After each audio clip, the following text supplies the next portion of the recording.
घालायचा प्रसंग नाही, रेनकोट घालावा पण त्याचा काल आहे.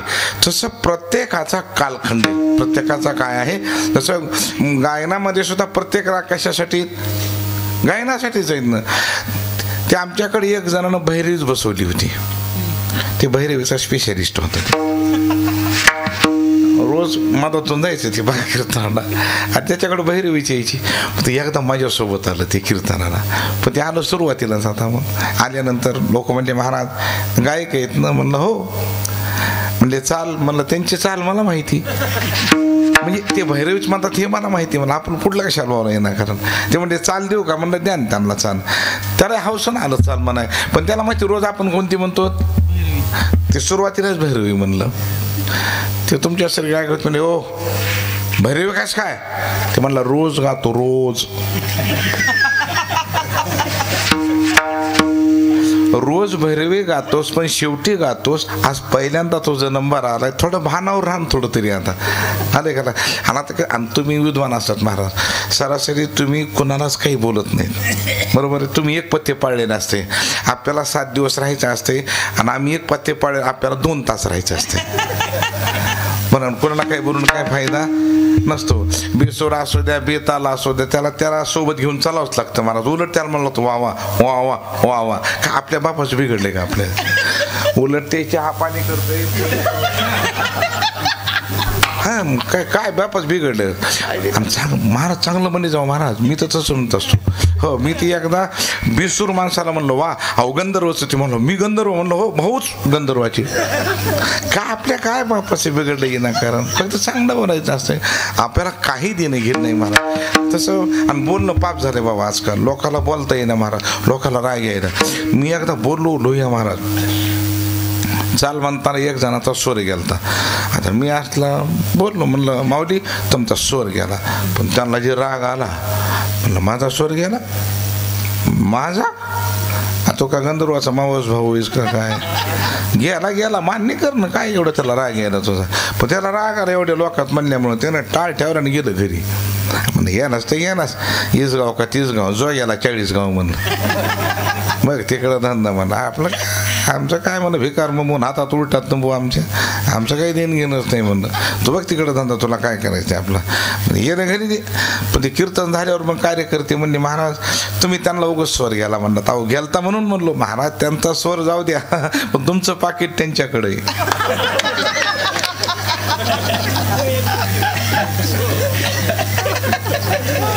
आता किती अवघड आहे. त्याच्यामुळं आपलं बोलतच नाही महाराज. काय नवशाला आलं करायला.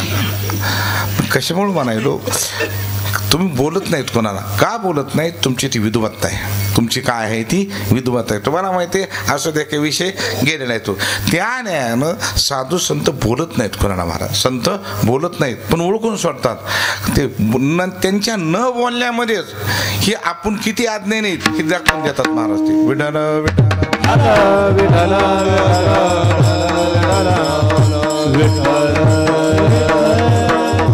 मग महाराज हे सोडला करा जाळा सुखानं करा.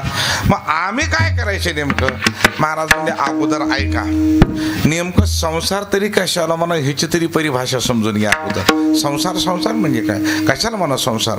आपण ज्याला संसार म्हणतो ते संसार आहे. आणि महाराज जे म्हणतात ते काय नेमका. मग दोन्हीतला फरक काय. महाराज मग त्याचे कारण असं आहे. अगोदर आपण ज्याला संसार म्हणतो मुळात ते संसारच नाही महाराज. आता आपण कधी घरी गेल्यानंतर ते चहा पाणी करतात, नाश्ता वगैरे खाऊ घालतात आणि प्रेमानं सांगतात महाराज बस मला 2 मुलं आहेत आणि 10 एकर जमीन आहे. बस महाराज आमचा हे संसार आहे. आमचा काय आहे संसार आहे. पण आता हे लेकरं बाळं बंगला बिल्डिंग हे संसारच नाही मुळामध्ये. हे आहे प्रपंच. ह्याचं नाव काय आहे प्रपंच. भागवतामध्ये नाथ महाराज सांगतात कारण हे जन्माला आल्यानंतर आणि मरण्याच्या आतपर्यंत हे सगळा मधला पसारा, त्याचं नाव काय आहे? प्रपंच. आणि हा प्रपंच कोणाचाच परिपूर्ण होऊ शकला नाही, झाला नाही आणि होणार सुद्धा नाही असं नाथ महाराज सांगतात. प्रपंच एक झाला होता, हे तो समूळ मिथ्या वार्ता, पुढे होईल मागुता आणि कदा कल्पांती घडेना. नाथ बाबा म्हणले कधीच कोणाचा संसार हे प्रपंच पूर्ण होऊ शकणार नाही. त्याचं कारण हा प्रपंच हा अनादिकालापासून कोणाचाच पूर्ण झाला नाही, होऊ शकला नाही. मग महाराज हेच काय नाव आहे? महाराज अगोदर आद्यगुरु शंकराचार्याला विचारा संसाराची भाषा काय आहे. संसाराची परिभाषा आद्यगुरु शंकराचार्याने मांडली. पुनरपि जननम पुनरपि मरणम पुनरपि जननी जतदीशम हे संसारे खलु दुष्टम कृपया मुरारी तो पाहेरी भज गोविंदम भज गोविंदम भज गोविंदम मूढमते. आद्यगुरु शंकराचार्य सांगतात जन्माला येणं आणि मरणं त्याचं नाव काय आहे? संसार. बरं महाराज आद्यगुरु शंकराचार्यांच्यात या पूर्ण ह्याला आपले संत सुद्धा महाराज दाद देतात, किती वेळा जन्मा यावे आणि नित्य व्हावे भयीत. कारण बरं अगोदर ज्ञानोबाराला विचारा, कारण ज्ञानोबाराने सुद्धा एक जणांना विचारलं, माऊली तुमचा हा परमार्थातला जो प्रवास आहे हे कुणाच्या मार्गदर्शनाने नाही कुणाच्या. तसं तर ज्ञानोबारायला कुणाच्या मार्गदर्शनाची गरज सुद्धा नाही. का? चांगदेव महाराजांच्या भाषेमध्ये जर ऐकायचं म्हणलं तर चांगदेव महाराज काय म्हणतात? उपजताची ज्ञानी आणि हे वर्म जाणून. कारण माझे ज्ञानोबाराय अवताराला येताना ज्ञानाला घेऊन आलेत, म्हणजे त्यांना ज्ञान मिळवायची गरज नाही. नाही काय गरज आहे महाराज? काही जणांना ज्ञान आल्यानंतर मिळवावं लागलं, पण माझ्या ज्ञानोबारायला ज्ञान अगोदर जन्माला येताना ज्ञानालाच घेऊन आलेत महाराज. ते ह्याच्यापेक्षा ते म्हणतात ज्ञानच माझ्या ज्ञानोबारायला काय केलं? घेऊन आले. ह्याच्यामुळं माझ्या ज्ञानोबारायला पुन्हा ज्ञान मिळवायची गरज सुद्धा नाही. मग आता हे एवढे ज्ञानोबाराय बरं त्याच्या बघा माऊलीच्याच भाषेत एकदा ऐका. माऊलीला एक जणांना विचारलं, माऊली आता जे तुमचा जे अवतार आहे, आता ह्या अवतारात तुम्हाला मुक्त व्हायचंय का? माऊली म्हणले मला मुक्त होण्याची गरज नाही. म्हणले मग अवतार कशाला घेतला? माऊली म्हणली मुक्त होण्याची जी प्रक्रिया आहे ही मागच्या जन्मात झाली, मागिल्या जन्मा मुक्त झालो, ज्ञानदेवा चित्ती आणि हरिपाठ नेमा आणि मागिल्या जन्मा मुक्त झालो. माऊली म्हणले हे मागच सगळं झालंय आमचा, आता काय? बरं तुकोबारा सुद्धा म्हणतात मागे बहुता जन्मी आणि हेच करीत आलो आम्ही. महाराज म्हणतात आणि अनेक जन्म झाले, आम्हाला त्याच्याबद्दल काही देणं घेणं नाही. मग कशामुळे सांगायला तुम्हाला? कारण त्यांना मुक्त होण्याची गरज सुद्धा नाही, त्यांना ज्ञान मिळवायची सुद्धा गरज नाही. ज्ञानच त्यांच्यासोबत मुक्कामाला होतं. बरं ज्ञान कोणाच्या घरी मुक्कामाला राहतं? माऊलीचे शब्द ऐका. माऊली म्हणतात ज्ञान मिळवता येईल पण ज्ञानाला आपल्याकडं ठेवता येणार नाही. का? कारण ज्ञान मिळता येईल पण ज्ञान आपल्याकडं मुक्कामाला राहण्यासाठी त्याला अगोदर एक करावं लागतं महाराज. काय? त्याचं नाव आहे वैराग्य. विरक्ती वाचून कही आणि ज्ञानाशी तगणीची नाही. माऊली म्हणले विरक्ती वाचून ज्ञान टिकू शकत नाही. आणि ज्ञानोबारायकडं तर मूर्तिमंत वैराग्य होतं महाराज, मूर्तिमंत. त्यांच्या शब्दात सांगतो माऊलीच्याच, हे लक्षात येईल आपल्या. माऊलीला एक जणांना विचारलं, माऊली तुम्ही एवढा जे परमार्थ करतात कोणाच्या जीवावर आहे? कोण तुमच्या पाठीमागं भक्कम? हा माऊली म्हणले माझा एक मित्र आहे. माझा काय आहे? मित्र आहे. मित्र? हो. माऊली तुमचा मित्र? अरे बापरे, वा वा. कारण जर माऊली ज्या मित्राच्या विश्वासावर एवढं परमार्थ जर त्यांचा असेल याचा अर्थ ते माऊलीचा मित्र काही साधारण नसेल. माऊली कोण आहे तो मित्र? ज्ञानोबारने त्या मित्राची ओळख करून दिली ज्ञानेश्वरी म्हणे. माऊली म्हणतात वितरागा सारिखा जोडून ठेवीला असे सखा तो आगव्याच भूमिका आणि सवे झाले. माऊली म्हणले वैराग्य हे माझा काय आहे? मित्र आहे. आता वैराग्य प्रत्येकाला मित्र करता येत नाही आणि बरेच जण वैराग्याच्या पदव्या लावतात स्वतःला. माझ्या बी कीर्तनाच्या वेळेस एक जण पदवी लावली एका सप्त्यामध्ये पत्रिकेमध्ये, वैराग्य मूर्ती भरत महाराज जोगी. मी ती पत्रिका वाचल्यावर मी त्यांना फोन केला, म्हणलं माऊली पत्रिका वाटल्यात का ना? म्हणले आत्ताशी प्रिंट काढली. म्हणलं एक काम करा मग त्याच्यात दुरुस्ती करा. म्हणले काय? नाही म्हणलं ते वैराग्य मूर्ती जे आहे ते काढून टाका. नाही नाही म्हणले महाराज खूप चांगलं वाटायले. ते चांगलं वाटायले हे बी खरं आहे पण ते चांगलं वाटण्यासाठी नाही म्हणलं. ते खरे का म्हणलं का कारण मला तरी ते शोभणार नाही का कारण मी कोणाची 5वी सोडित नाही. तर मला सांगा वैरागी मूर्ती मला शक्य आहे का ते? आता कुणी कोणाला पदव्या लावतो महाराज त्याच्याबद्दल काय आता ते स्वातंत्र्य बाबा त्याला काही बोलता येणार. आता ती हौस झाली लोकांची कोणती ही मूर्ती ती मूर्ती काय कायची मूर्ती नाही महाराज. मी म्हणतो आपलं जुगी चांगलं खानदानी जुगी आपण ह्याच्यापेक्षा काय पदवी पाहिजे महाराज आपल्याला. सगळ्यात चांगली आमची डिग्री जुगी ह्याच्या पलीकडे काही नको. आणि वारकरी तर खानदानीच. पण आता दुसरे जे पदव्या आहेत आता वैराग्य ही जे पदवी आहेत महाराज ह्या सरासरी ह्या पदव्या फक्त माझ्या ज्ञानोबाराला शोभणाऱ्या बाकीच्याला शोभणाऱ्या नाहीत. आता वैराग्य मूर्ती हे फक्त ज्ञान तुकोबाराला शोभणारी मूर्ती. शांती ब्रह्म हे फक्त नाथबाबाला शोभणारी पदवी. आता त्यांच्या पदवी आपण लावून त्या पदव्याचा घोर अपमान करतो. विठ्ठल विठ्ठल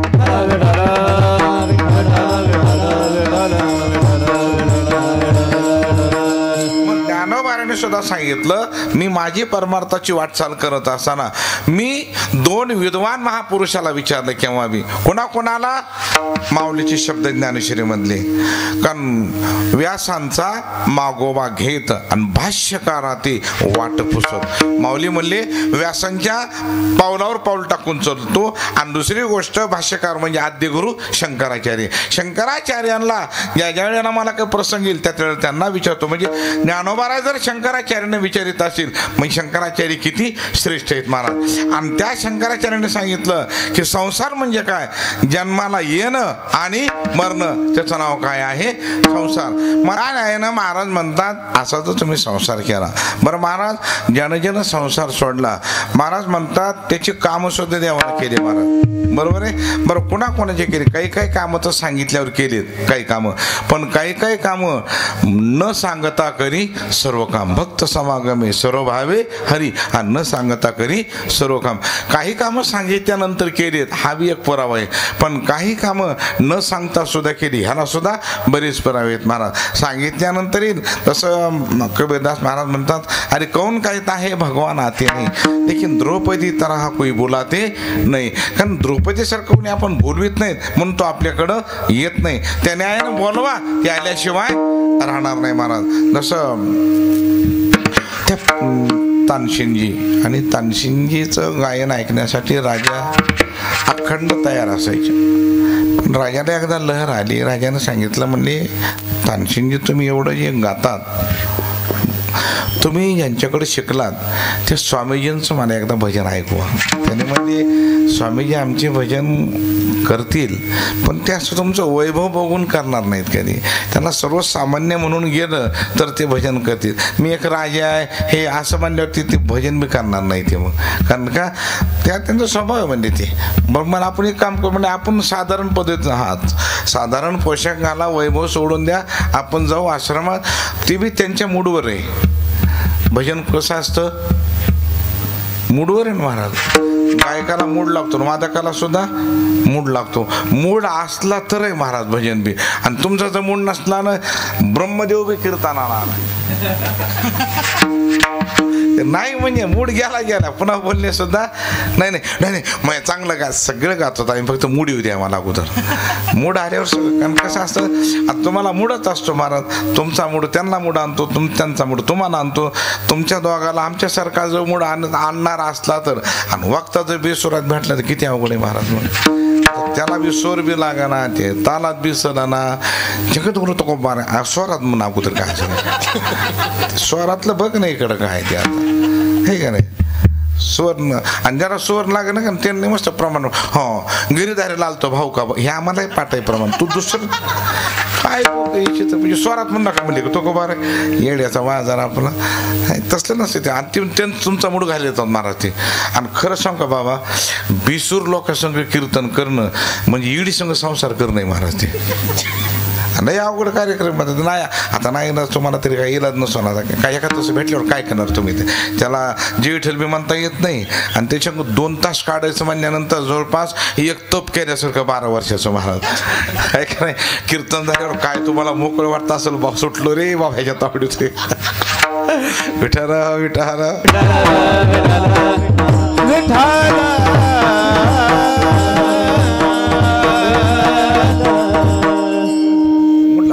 पण तुम्हाला मूड असल्यावर मग तुम्ही बरोबर. आणि त्याचं अजूनही कसं आहे, तुम्हाला आम्ही मार्गदर्शन करायची गरज नाही महाराज. आम्ही जर मार्गदर्शन तुम्हाला करीत राहिलं ना, माहिती बी तुमचा मूड जाते काय का. बरं मला सांगा, तुम्हाला तिघा चौघाला काय मार्गदर्शन करायचे, काय करायचं महाराज? काहीच गरज नाही महाराज. तुम्हाला ज्ञान आहे त्या. उगाच काही ते कमी झालाय ते गट्टा इकडं वाडा, इकडं गट्टा वाडा, हातोडीने ते उभा करा. तुम्ही उभा राहा फक्त चांगलं. ते सगळं करते ते. काय मी म्हणलो ते एकदा महाराज, म्हणलं महाराज तुम्ही तुमचंच काम करा, बाकी त्यांचे ते काम करते. ती अभ्यास आहे त्यांचा त्यांना. बरं आपल्याला 10-5 बोल पाठायचं म्हणजे काय झालं त्याच्यात? आणि रोज तुमचा विषय ना ती. आता मला तेवढे बोल पाठ आहेत महाराज, बरोबर आहे, पण वाजवता येतात का? वाजवत आले पाहिजे ना. आता मी जवळपास बरेच रागाचे तुम्हाला नावं सांगतो, माहिती आहे तुम्हाला, नोटेशन गाऊन सांगतो, सगळं काय करता येईल. पण तिथं आल्यावर गाता येते का? तिथं आल्यावर येईल ना, ते खरं राग आहे महाराज. काही लोक म्हणतात काय महाराज गायकाला नसतं हॅ करा, तू ये ना इकडे हॅ करायला, तुला पैसे देते हॅच कर नाही तर लागते काय तुला कळतंय ते. उगा मोकार बोलतात महाराज. काही आपलं अजिबात तसं बोलतो नाही महाराज कोणाला. कारण लय टाक महाराज, लय आयुष्याचं त्याच्यामध्ये महाराज सगळंच. महाराज हे तरी सोपं, तुमचं अवघड आहे महाराज ते. आणि इतकं अवघड आहे गायन आणि वादन, त्याची इतकी साधना कठीण कोणतीच नाही. आता माणसाला नवल वाटत नाही. आता कोणाला आता आम्हाला टाकून बोलतात महाराज कधी कधी. आता आपल्याला नाही यायला असतो 10-5 रुपयाचा विषय असतो म्हणते काय करावं बोल. काही तर लय लोक टाकून बोलतात महाराज, जेवताना नीट बोलत नाहीत. मी तेव्हा जेवण सोडून देते. काय करावं लोक. आता मी जेवाय बसलो एकदा, एक जण बायकोला मध्ये हे अलीकडे चपाती हान वाढ महाराजाला मिळत नसते ह्या लोकायला कुठं.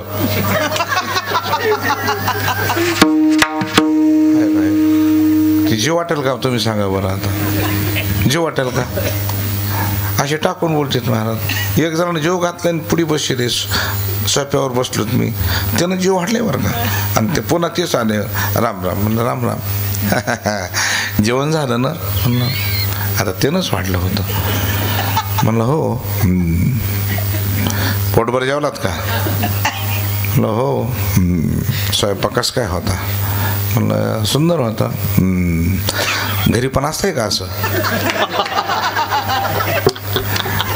आता घरी का गाजरे गवत खातोत का आम्ही? काय बोलते भिताड पडल्यासारखं महाराज. कमाल आहे बोलण्याची, कमाल आहे महाराजांची. असं लोकांचा ऐकून सांगत माझे अनुभव आहेत महाराज सगळे.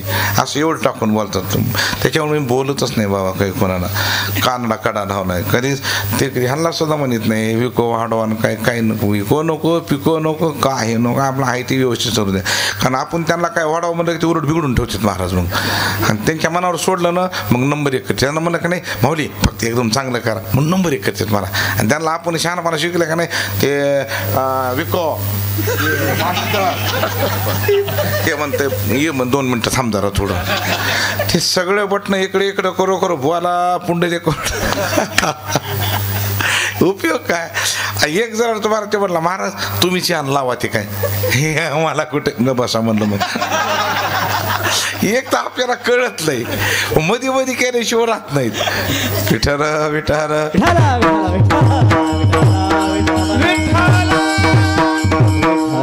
आपल्याकडं तर बाबा सवलती असतात महाराज कीर्तनामध्ये. कधीच नाही तुम्ही भेद पाहिला बिला माझं काहीच म्हणणं नाही. देवा शपथ महाराज हे तरी म्हणले अंधाराचा फायदा घेऊन म्हणले का नाही. म्हणजे बघा माझे कान किती तीक्ष्ण आहेत. फक्त मला का नाही कान आणि मला अंधारात सुद्धा फक्त नोटा कळतात कितीच्या आहेत ते.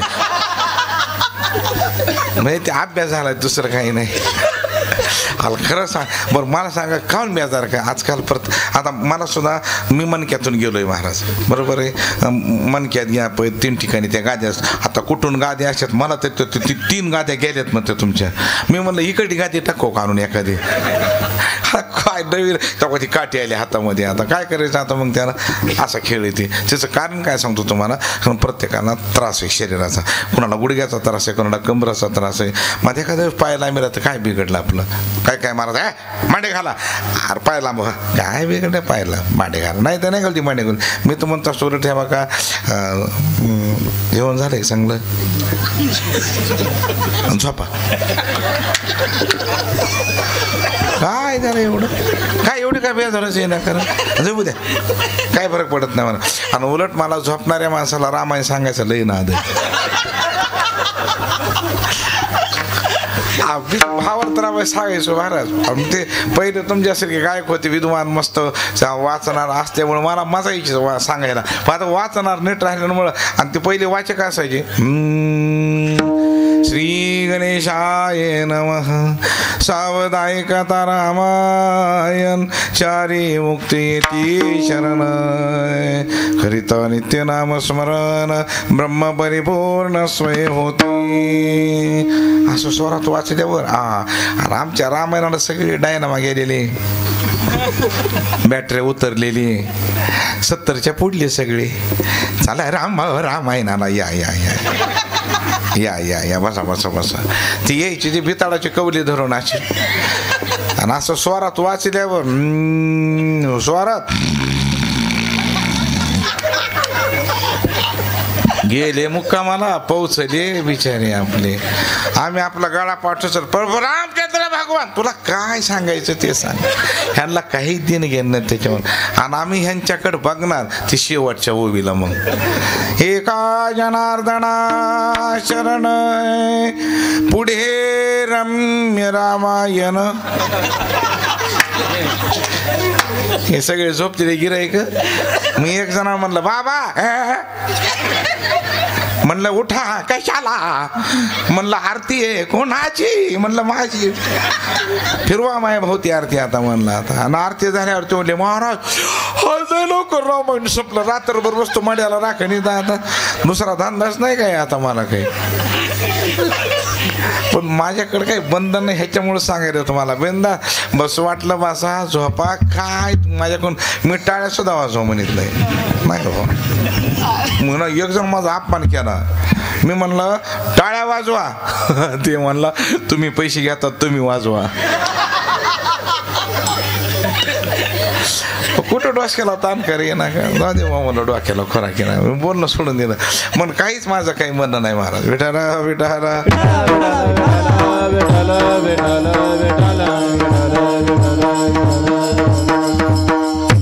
कशामुळे सांगायलो की हा जो संसार आहे, बरेच कामं त्या भगवंतानं सांगितल्यावर केलेत, काही नवं नाही. पण काही कामं न सांगता सुद्धा केलेत महाराज. ह्याला बरेच आपल्याकडे पुरावेत बरेच. कारण भगवान परमात्मा येतो तसं तानसेनजीचं, जसं तानसेनजी जी होते, मग त्याने म्हणजे त्यांचा मूड आहे माझ्या स्वामीजीचा, तर म्हणजे चला बघू त्यांच्याकडं. ते गेले आश्रमामध्ये, पण ते मूड आहे त्यांचा. राजा म्हणतो तानसेनजी म्हणून त्यांना भजन करा म्हणून. ते म्हणजे सरकार तुम्हाला अगोदरच म्हणलं होतं की त्यांचा मूड आहे तो, ते मूड आला तर भजन करतील, नसता नाही. पण एकदा त्यांनी मग चूक राग गायला तानसेनी. म्हणजे आता ह्यांना मूडच आणावं लागेल. मग त्याने गाता गाता दुसरंच नोटेशन गायलं, रागाचं स्वरूपच बदललं. त्याने म्हणले तानसेनजी अरे अरे असं गाता का तुम्ही? नाही थांबा, हे राग असा आहे. मग गुरुजी तुम्ही म्हणा. म्हणजे त्यांनी पुर्या धनश्री राग गायला, आणि पुर्या धनश्री राग गायल्यानंतर स्वामीजींनी महाराज राजाला समाधीच लागली भजनामध्ये, त्या गायनामध्ये. आणि मग राग झाल्यानंतर, गायन झाल्यानंतर समाधीतून उत्थान झालं. आणि मग राजा म्हणतो तानसेनजीला, तानसेनजी हा राग तर तुम्ही बऱ्याच वेळेला गायला, आणि हा राग आज गुरुजीने सुद्धा तुमच्या स्वामीजीने गायला, पण लय मोठा फरक आहे ना. तुमच्या स्वामीजीने गायल्याबरोबर मला त्या रागामध्ये समाधी लागली, आणि तुम्ही बऱ्याच वेळेला गायला पण मला काही समाधी लागली नाही. त्याने सांगितलं सोपं उत्तर आहे, कारण माझी गुरुजीची गातात हे देवासाठी गातात, आणि मी गातो हे तुमच्यासाठी गातो महाराज. भजन देवासाठी असतो, बरोबर आहे, देवाला प्रसन्न करण्यासाठी आपलं. जसं तुमचं सुद्धा गायन ते कोणाला राग कळेल अथवा न कळेल, पण तुम्ही गाणार म्हणजे काही नाही. त्यांना काही कळतं का? त्यांना नाही कळत तुम्ही काय गायचं ते अगोदर. त्यांना कळेल, आता नाही कळत, नाही कळत काय, पण आपलं गाणं गरजेचं आहे का नाही. त्या न्यायानं महाराज सांगतात तो भगवान परमात्मा या न्यायानं सर्व भक्ताचं काय करतो, काम करतो. विठाला विठाला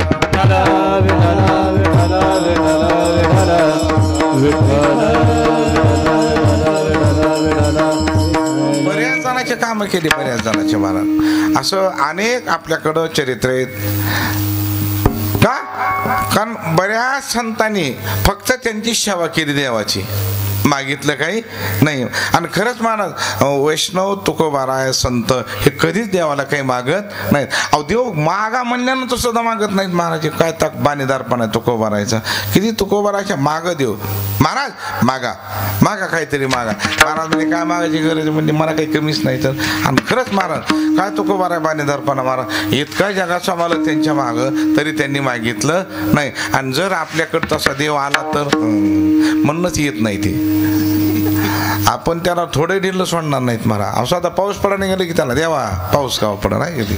आणि त्या कुंती माता भगवंताच्या सख्या आत्या आहेत महाराज. त्या लय जवळचं नातं आहे त्यांचं. तरी भगवान म्हणतात आत्या मी तुम्हाला काय देऊ बरं एकदा खरं सांगा मागा तुम्ही काय मागायचं ते मागा. आता त्या म्हणल्या खरं सांगा प्रभू अरे तुला काय मागावं रे त्याच्यापेक्षा तुला एक मागू का म्हणले मागा द्यायला तयार आहे मी. फक्त म्हणले मला जीवनभर आणि आयुष्यभर एक क्षण सुद्धा न राहता मला कायमचं दुःख दे. हे कोणी मागितलं महाभारतामध्ये दुःख कुंती मातेनं. भगवान म्हणले मातोश्री सगळं जग सुखासाठी प्रयत्न करायले आणि एकट्याच तुम्ही की मला दुःख द्या 24 तास. कारण काय त्यावेळेस कुंती मातेने सांगितलं प्रभू अरे तुझं मला सुख दिलंस ना आम्ही तुला विसरून जाताना तुझं नाव सुद्धा घेणार नाही. तू ज्या वेळेला आम्हाला दुःख देशील त्याच वेळेला आम्ही तुझं नाव घेणार आहे बाकी घेणार नाहीत. म्हणून पाहते पांडव आणि अखंड वनवासी पण परित्या देवाशी आठविती. पुन्हा अनेक अभंगात प्रवाहित प्रल्हादाशी पिता करीतो जाचनी परितो स्मरी म्हणी नारायण. हे का नाही अनेक प्रमाण आहेत मला त्याच्यामध्ये. त्याचं कारण काय सांगायलो यांना दुःख आहे. दुःख काय घेतलं त्याचं एकच कारण आहे कारण देवा तुम्ही कायमचं सुख दिलं आणि सुख दिल्यानंतर आम्ही तुमचं भजन करताल तुमच्या वाऱ्या करताल हे कधी शक्य नाही पण आम्हाला कायमचं दुःख द्या. म्हणून सरासरी देवाची ती खून आला ज्याच्या घरा आणि त्याच्या पुढे चिरा संसाराशी. महाराज म्हणे देव घरी आला कशावरून त्याच्या संसाराचा धुरडा झाला त्याच्यावरून. विठाला विठाला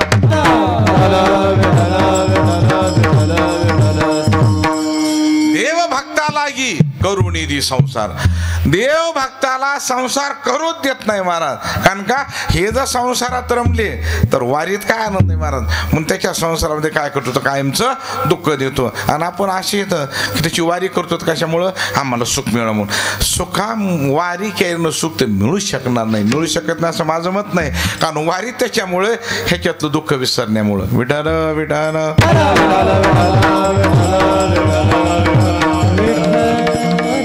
पांडवाच्या माग दुःख जरूर आहे. दुःख बी असलं तरी माया तयावरी फाना. असं नाही महाराज का अनेक वेळेला त्यांना दुःख आलं. आमच्या द्रौपदी मातेला त्रास झाला. कारण काय की धृतराष्ट्राजवळ ती अंध होती.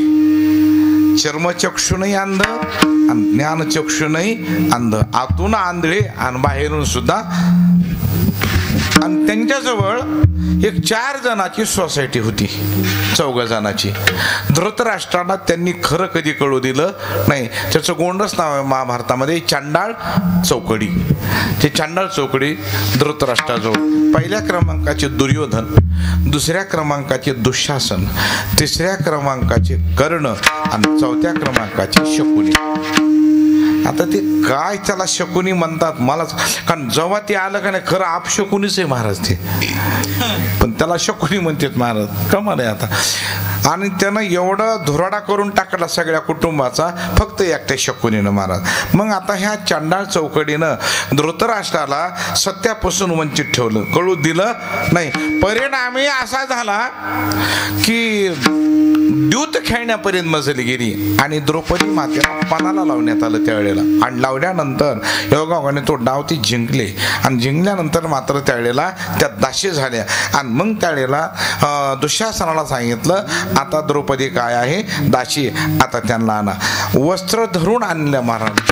आणि त्यावेळेला मात्र वस्त्रहरण करताना त्यांनी बऱ्याच जणांना विचारलं होतं. भीष्माचार्य होते सगळे होते. त्यांना विचारलं आजोबा हे तुम्ही श्रेष्ठ आहात सभेमध्ये पण तुमची नातरुंड आसोबागत असतील हे मात्र बेजाब. त्या भीष्माचार्य म्हणले मुली ह्याच्याबद्दल मी काय करू शकत नाही, कारण का ह्या दुष्ट लोकांचं मी अन्न खाल्लंय.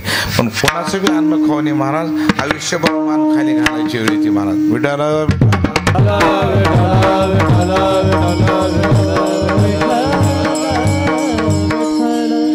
कारण महाराजच प्रमाण आहे, बैसता चोरापाशी तैशीच होय बुद्धी, आणि देखताची चिंधी मन धावे. चोराजवळ बसलात ना मग चिंधीवर सुद्धा लक्ष गेल्याशिवाय राहत नाही महाराज. का? कारण संगत कोणाची, हा प्रकार आहे महाराज. त्याने आहे ना महाराज, हे सगळं त्या दुष्टाच्या संगतीमध्ये हे सगळे दुष्ट झाले होते आणि वस्त्रहरणापर्यंत मजल गेली. मग मात्र द्रौपदी मातेने सांगितलं, बाबा माझा पाठीरा काही एक जण आहे, त्याला मी बोलील, पण त्याच्या अगोदर तुम्हाला विचारलं तुम्ही कोणी येणार असा. ते म्हणले आम्ही कोणी. मातोश्री तुम्ही बघा ज्यांना बोलवत्या. मग त्या द्रौपदी मातेने भगवंताचा धावा केला, कुठे गुंतलाशी आणि द्वारकेच्या राया, आणि वेळ का सकया आणला वेळेला. बाबा कुठं बसला रे त्या वेळेला. आणि भगवान परमात्माने विचार केला, द्रौपदीला काय पाहिजे? वस्त्र पाहिजे, साडी पाहिजे.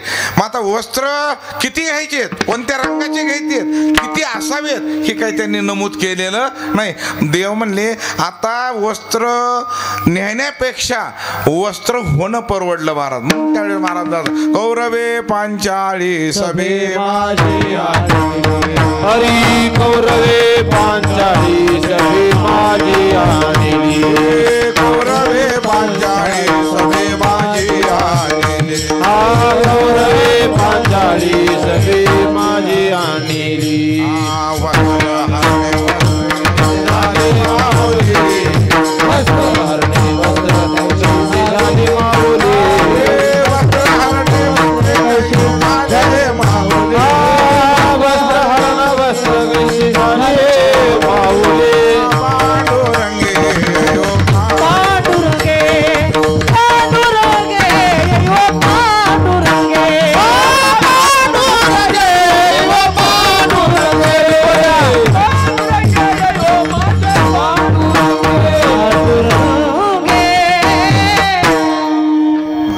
सगळं आलं मस्त. हा पण अशी झलक झाली की त्या गायनातलं वजन पडते. मला आवडतं बरं का भजन. हा मला भजन येत नसं मान्य करतो, पण मला चांगलं भजन ऐकायचं नाद आहे. आणि आमचे महाराज म्हणायचे तुला नाही चांगलं आलं भजन हरकत नाही, पण ऐकायचं तरी नाही का नाही. आणि चांगलं भजन बी ऐकायचा छंद असला. आणि खरंच तुम्ही तिघा चौघाचं मस्त का नाही मग ते इकडं हे बाबा इकडं नाही का नाही. नाहीतरी चौघाचंच काम आहे ना.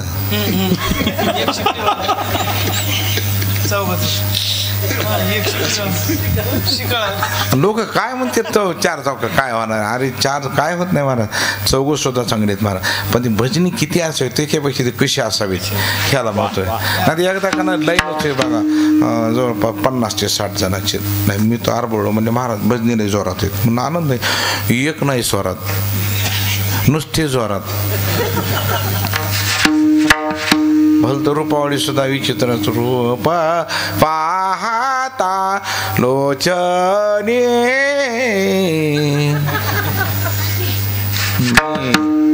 बांध्याला फेटा सोडला होता. म्हणलं नको हे बीपीनं थोडा घाम येते म्हणून काढीत असतो थोडा, पुन्हा लगेच बसताय असं पद्धतशीर. हा हीच तर कला जोग्याची. विठाला विठाला विठाला विठाला विठाला विठाला. त्याच्यामुळे सांगत त्या आळू दिल्याबरोबर भगवान परमात्मा स्वतः वस्त्र झाले आणि वस्त्रहरणी वस्त्री कशी झाली माऊली. आणि मग वस्त्र पुरवले त्यावेळेला. आणि मग द्रौपदी माता थोड्या नाराज झाल्या. भगवान म्हणतात आता नाराज व्हायची तर काही गरज नाही तुम्हाला, आता स्वतः वस्त्र झालो बरं आता तुम्हाला हे का नाही. वस्त्र आणले नाहीत, वस्त्र झालोय आता. किती लोकांनी गोळा करीत बसले तरी मी आवरलो नसतो. त्या म्हणल्या अरे आलास रे तू, पण मला एक सांग देवा, अरे एक वस्त्र आणणं तुला एवढा वेळ कशाला लागतो मला सांग ना. ते म्हणले तुमची चूक आहे ती, कारण का ज्यावेळी तुम्हाला गरज होती ना मी तसंच होतो त्यावेळेला, पण तुम्ही काय म्हणलात कोठे गुंतलाशी द्वारकेच्या राया. मग मला हस्तिनापुरातून उठावं लागलं, द्वारके जावं लागलं आणि द्वारकेतून परत इथं यावं लागलं मला. तुम्ही जर म्हणला असं नुसतं वस्त्र दे इथल्या इथंच, कारण एवढी माया तयावरी फार. इतकी माया करतो, नुसती माया करत नाही. अभंगाच्या दुसऱ्या चरणामध्ये धावे चाले मागे मागे, धावे चाले मागे मागे. बऱ्याच भक्ताच्या तो मागा आलेले, ज्या वेळेला त्यांना सुख असेल तरी त्यांच्या सोबतच आहेत, दुःखही असेल तरी त्यांच्या सोबतच आहेत, हे का नाही. बऱ्याच सुखाच्या प्रसंगामध्ये महाराज भगवंत बरोबर आहेत. नामदेवराच्या प्रसंग, सुखाचा प्रसंग, नामदेवा पुत्र झाला, विठोबा यावे महाराष्ट्राला. तिथं सुखाच्या प्रसंगात सहवासामध्ये महाराज, तिथं 24 तास नामदेवरायच्या सहवासामध्ये, आनंदामध्ये महाराज. आणि कधी कधी अनेक संतांना दुःखाचे प्रसंग आले तरी भगवान परमात्मा त्यांच्या सहवासामध्ये, दुःखाच्याही प्रसंगामध्ये आणि सुखाचे प्रसंग. सुख दुःख साहे अंगी, ते सुख आणि दुःख स्वतः अंगावर ओढून घेण्याची ताकद आहे महाराज त्या भगवंताची महाराज. फक्त त्या भक्तानं त्या पद्धतीनं राहावं लागतं महाराज. भक्त व्हायला काय नाही तरी 12व्या अध्यायामध्ये स्वतः भगवान म्हणतात, ते श्यामम समुद्धरता. ह्या श्लोकाचं खाली चिंतन जर पाहिलं ना, एरवी तरी माझी या भक्ता आणि संसाराची चिंता, काय समर्थाची कांता कोरांड वागे, नामाची या सहस्त्रवरी नावा यावधारी, आणि सजुनी या संसारी तारू झालो. भगवान म्हणले अर्जुना त्या भक्ताला चिंता करायची गरज सुद्धा नाही, कारण फक्त मला काय भक्त व्हा, माझा काय व्हा भक्त. एकदा माझे भक्त झाले की त्यांना संसाराची चिंता करायची गरज नाही. सगळं त्यांनी माझ्यावर भार सोडून दिलेला बरा. आणि ज्यांनी ज्यांनी भार सोडला, जसं लहान मूल 3 वर्षाचं,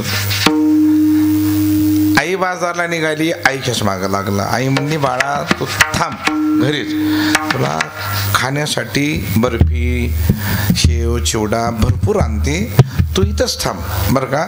बाजारामध्ये गर्दी आहे आणि येताना माझ्याबरोबर साहित्य सुद्धा भरपूर आहे, 2-3 पिशव्या भरून साहित्य येणार आहे.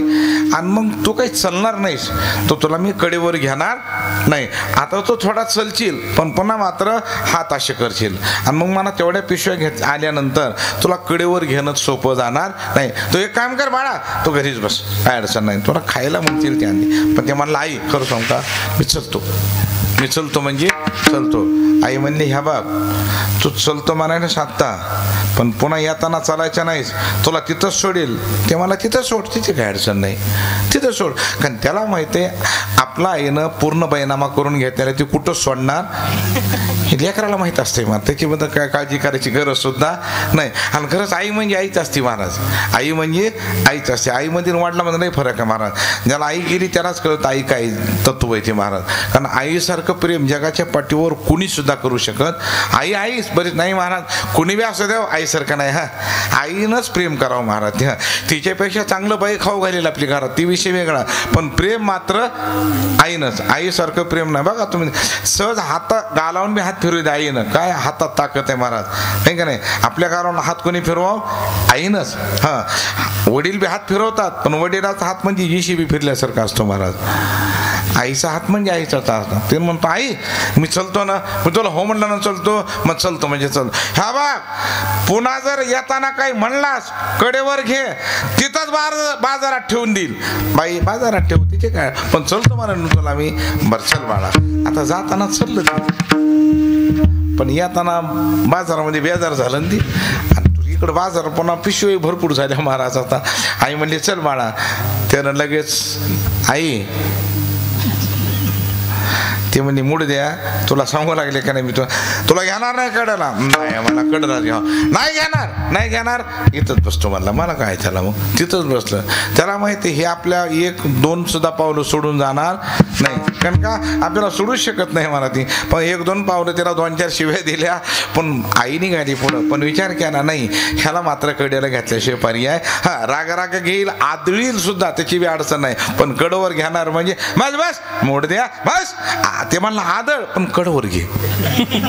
तिची काय अडचण. त्याचं कारण काय, कारण एकदा आईवर भार जर सोडला ना, एवढा कुणावर भार सोडायचा, आईवर. आई सोडून जाणार नाही म्हणजे नाही महाराज. तसं महाराज एकदा देवावर भार सोडा महाराज, देवावर बस काहीच.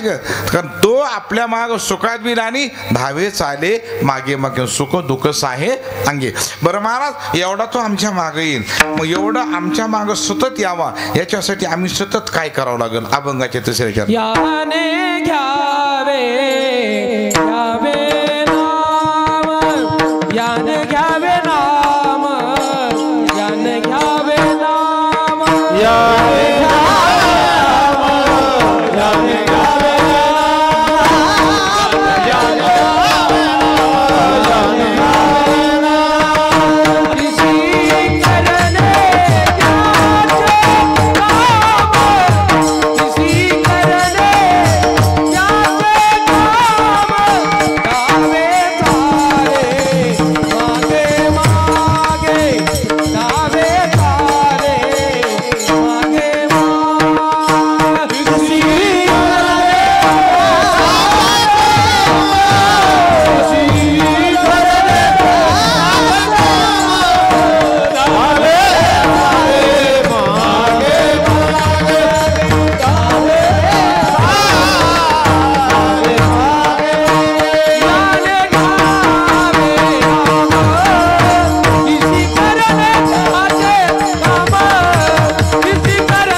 संसार माया तयावरी धावे चाले मागे मागे, सुख दुःख साह्यांगे. याने घ्यावे नाम तशी करणे त्याचे काम, धावे चाले मागे मागे, सुख दुःख साह्यांगे. तुका म्हणे भोळी विठ्ठल कृपेची कोवळी, धावे चाले मागे मागे, सुख दुःख साह्यांगे. महाराज म्हणतात काही जास्त साधना करायची गरज नाही. काय करावं लागेल त्या साधकाने, महाराज म्हणजे फक्त याने घ्यावे नाम आणि तिशी करणे त्याचे काम. फक्त त्यांनी नाम जर घेतलं, नाव घेतल्याबरोबर देवाला नाव प्रिय आहे महाराज, आणि नाव घ्यावं तर देवाचंच महाराज. बरं महाराज, त्यांचं नाव घेण्यात काय फायदा आहे, त्याचं एक काम आहे. देवाचं नाव काय घ्यावं, पहिली गोष्ट तो अजरामर आहे, त्यानं जन्मही नाही आणि त्याला मरण आहे, आणि उलट सगळ्या जगातली सत्ता त्यांच्या हातामध्ये, म्हणून त्याचं नाव घेणं गरजेचं आहे महाराज. इतराचं नाव घेण्यामध्ये तेवढी ताकद नाही, पण त्या बाबाचं नाव घेतल्यानंतर फार जगात मोठी ताकद आहे महाराज, आणि त्याला नावच आवडतं महाराज, दुसरं काही आवडत नाही महाराज. अहो स्वतः ज्ञानोबा सांगतात, माऊली म्हणले अरे नामात काय ताकद आहे महाराज, एखाद्यानं साधना करावी आणि वैकुंठाला जावं, त्याच्यापेक्षा माऊली म्हणले अरे या नामचिंतनानं अख्ख्या मृत्यू लोकांना वैकुंठ करता येतं. कही एखादीने वैकुंठा जावे तो ती वैकुंठची केली आगवी, ऐके नाम घोष गौरवी धवळले विश्व. अरे अख्ख्या जगाला, पण तुकोबाऱ्या म्हणतात हरी भजनी धवळीले जग आणि चुकविला लाग कळी काळाचा. अरे त्या नामचिंतनाची एवढी ताकद आहे ना, की त्या नामचिंतनामुळं तुम्हाला जे वैकुंठामध्ये जायचं आहे ना, ते वैकुंठ सुद्धा या मृत्यू लोकालाच वैकुंठ करता येतं, फक्त ताकद कोणाची, नामाचीच महाराज. म्हणून ह्या नामाचं जे चिंतन आहे हे सर्वश्रेष्ठ चिंतन आहे महाराज. आणि विशेष करून नाम का महत्वाचं आहे, बाकीच्या साधनेपेक्षा नाम ह्याच्यासाठी महत्वाचं आहे की बाकीच्या साधनाला नियमावली आहे, पण ह्या नाम साधनेला मात्र अजिबात नियमावली नाही. स्वतः ज्ञानोबारांनी नामसाधनेवरली आचारसंहिता काढून टाकली. नाम जप यज्ञ तो परम आणि बाधून शके स्नानादी नामे पावन धर्मा धर्म नाम परम पावन वेदार्थी. एवढंच नाही तर माऊली म्हणतात, नाथ महाराज भावार्थ रामायणामध्ये सांगतात, नामाशी नाही स्नानबंधन, नामाशी नाही विधी विधान, असनी शयनी जाण आणि नाम पावन हरीचे. ज्ञानोबारा हरिपाठामध्ये म्हणतात, काळ वेळ नाम उच्चरिता नाही. मग उलट एकदा ज्ञानोबाराय म्हणले, मी अनेक तत्व पाहिले, अनेक तत्व, पण बरेच तत्व पडताळल्यानंतर मला एकच तत्व आवडलं. कोणतं? नामापरते तत्व नाही रे अन्यथा अन्वाया अनेक पंथा जाशी जणी. कारण नामासारखं तत्व या जगाच्या पाठीवर शोधून सापडणार नाही. आणि मग ते नाम याने घ्यावे नाम आणि तिशी करणे त्याचे काम. त्यानं नामचिंतन घेतलं तरी आपलं काम मागतं. बरं महाराज, तो नामचिंतन करणारा कसा असावा त्याचं उत्तर शेवटचे. तू का म्हणे बोल